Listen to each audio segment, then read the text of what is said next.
നമസ്കാരം. റാഫ്റ്റോക്ക് ഫുട്ബോളിലേക്ക് അവർക്കും സ്വാഗതം. ഒടുവിൽ കരീം ബെൻസിമ ഗോൾ അടിച്ചിരിക്കുന്നു. ഏതാണ്ട് 3 മാസക്കാലം ഗോളില്ലാതെ കടന്നുപോയ ബെൻസിമ ഇതാ ഗോൾ അടിച്ചിരിക്കുന്നു. സൗദി സൂപ്പർ കപ്പിൻ്റെ ഫൈനലിലേക്ക് അൽ ഇത്തിഹാദ് കടന്നുപോയിരിക്കുന്നു. കഴിഞ്ഞ ഡിസംബർ 15 ഒടുവിൽ കരീം ബെൻസിമ ഗോൾ അടിച്ചിരുന്നത്. അതിനുശേഷം കുറേ മത്സരങ്ങൾ അദ്ദേഹം കളിച്ചു. ഈവൻ പെനാൽറ്റി പോലും ലഭിച്ചു, മിസ് ചെയ്തു. അങ്ങനെ ഗോൾ ക്ഷാമം തുടർന്ന ബെൻസിമ ഈ മത്സരത്തിൽ സൗദി സൂപ്പർ കപ്പിൻ്റെ സെമി ഫൈനലിൽ ആദ്യ മിനിറ്റിൽ തന്നെ ഗോൾ അടിച്ചു. അൽ ഇത്തിഹാദ് വേഴ്സസ് അൽ വഹിദ മത്സരം 2-1 അൽ ഇത്തിഹാദ് വിജയിക്കുന്നത്. കരീം ബെൻസിമയും അബ്ദുൾ റസാഖ് അബ്ദുള്ളയുമാണ് അവർക്ക് വേണ്ടി ഗോളുകൾ നേടിയത്. അൽ വഹിദയുടെ ഗോള് അൽ ഈസയുടെ വകയായിരുന്നു.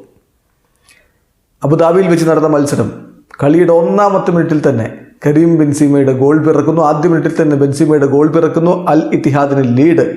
മത്സരത്തിന് 42-ാമത്തെ മിനിറ്റിലാണ് ഹംദല്ലയുടെ ഗോൾ വന്നത്. അങ്ങനെ ഏകപക്ഷീയമായ 2 ഗോളിൻ്റെ ലീഡുമായിട്ടാണ് ഇടവേള സമയത്ത് അൽ ഇത്തിഹാദ് കളിക്കളം വിട്ടത്.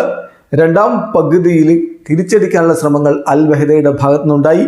കളി 90 മിനിറ്റ് കഴിഞ്ഞ ഉടനെ അവർക്ക് പെനാൽറ്റി ലഭിച്ചു. പക്ഷേ ഫജറിന് അത് ഗോളാക്കി മാറ്റാൻ കഴിഞ്ഞില്ല. ഒടുവിൽ മത്സരത്തിൻ്റെ അന്തിമഘട്ടത്തിൽ അൽ ഈസ ഒരു ഗോൾ മടക്കിയെങ്കിലും അൽ ഇത്തിഹാദിൻ്റെ വിജയം തടയാൻ അതുകൊണ്ടാവുമായിരുന്നില്ല. ഇനി ഫൈനൽ മത്സരമാണ്. വ്യാഴാഴ്ച രാത്രി 11:30 ഫൈനൽ മത്സരം നടക്കുന്നത്. എതിരാളികൾ അൽ നസറിനെ പരാജയപ്പെടുത്തി ഫൈനലിലേക്ക് കുതിച്ച അൽ ഹിലാലാണ്. ഏതായാലും കാത്തിരിക്കാം ആ ഒരു കിടിലൻ പോരാട്ടത്തിനായി. Al Ittihad versus Al Hilal Saudi super കപ്പിൻ്റെ ഫൈനൽ. വീഡിയോ അവസാനിക്കുന്നു.